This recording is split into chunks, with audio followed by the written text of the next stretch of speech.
د تاریخ اتلان شپږمه برخه تاریخ زبیر بن عوام رضی الله عنه. د زبیر رضی الله عنه پیژندنه.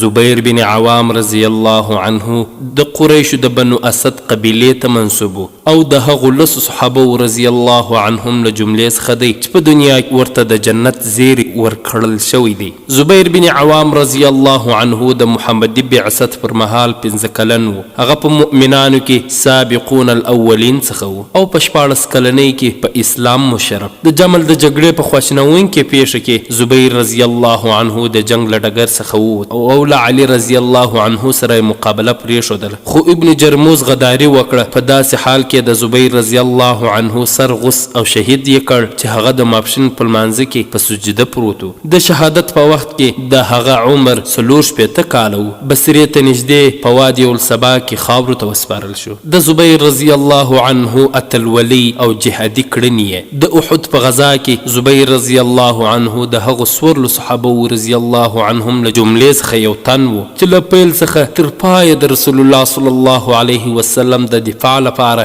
ځانونه سپر کړي وو. په دې جنګ کې د مشرکانو مشر طلحه ابن ابي طلحه مسلمانانو ته د جنگ بلنه ورکړه. زبیر رضی الله عنه وړاندې شو، له ځمکې نه یې ټوپ کړ، د هغه تر شا په اوښ سپور شو، بیا یې هغه لاندې وغورځاوه او په خپلې تور سره یې ذبح کړ. پیغمبر صلی الله علیه وسلم پر دې مهال د زبیر رضی الله عنه ستاینه وکړه. ویل د هر پیغمبر لپاره حواري ملاتړی وي، زما ملاتړی زبیر رضی الله عنه دی. که زبیر رضی الله عنه دغه مقابلې ته نه وای وروتلی، زه به پخپله وروتلی وم. د بعثت لومړۍ زمانه وه. یوه ورځ په مکه مکرمه کې ډنډوره شوه چې مشرکانو رسول الله صلی الله علیه وسلم بندي کړی او یا یې شهید کړی دی. د دې ډارونکي خبر په اورېدو سره د بنو اسد قبیلې یو 14 کلن اتل زلمی په ډېره بیړه په داسې حال کې له کوره ووت چې تورې له تیږې څخه ایستلې وه او د رسول الله صلی الله علیه وسلم کور ته ورسېده. ویې لیدل چې د الله رسول صلی الله علیه وسلم روغ رمټ په عافیت کې ناست دی.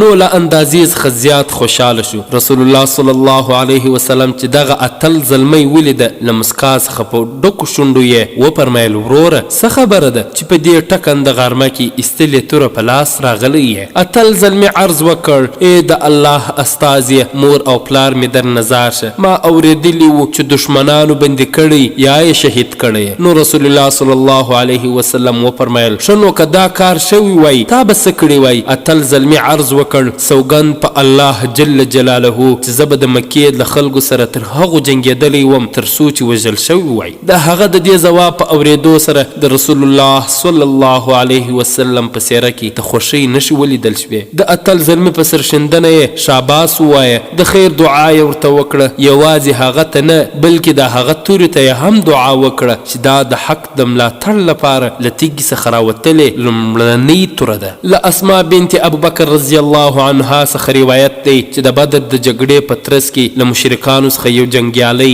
د یوې غونډۍ له پاسه ودرېد او چیغه یې کړه، څوک شته چې زما مقابلې ته راوړاندې شي؟ پر دې مهال د رسول الله صلی الله علیه وسلم نظر پر زبیر رضی الله عنه ولګېده چې نږدې د ډېرې غصې په حالت کې ناست و. رسول الله صلی الله علیه وسلم وفرمایل، ای ابن صفیه، فاسیږه او د دغه مشرک مقابلې ته وړاندې شه. مشرک هم خورا پهلوان سړی و، دواړو یو د بل پر پرځولو هڅه کوله. رسول الله صلی الله علیه وسلم وفرمایل، له دغو دواړو څخه چې وړاندې له غونډۍ نه لاندې وغورځېده ووژل شي. او بیا یې د زبیر رضی الله عنه په باره کې دعا وکړه. څو شېبې وروسته دواړه په داسې شکل لاندې وغورځېدل چې هغه لاندې او زبیر رضی الله عنه پرې له پاسه و. زبیر رضی الله عنه د سترګو په رپ کې په خپلې تورې سره د مشرک سر غوڅ کړ او د جهنم کندې ته یې ولېږه. له هغه وروسته د مشرکانو نامتو پهلوان عبیده بن سعید بن عاص چې سر تر پایه په جنګي زغره کې پټو د زبیر رضی الله عنه مقابلې ته راووت، خو د تورې څوکه یې د هغه په سترګه کې ښخه کړه او هغه هلاک شو. د زبیر رضی الله عنه دغه توره هم په تاریخ کې د یو یادګار په توګه ساتل کېدله. د احزاب په سخت سخت جګړه کې هم چې کله نوفل بن عبدالله بن مزید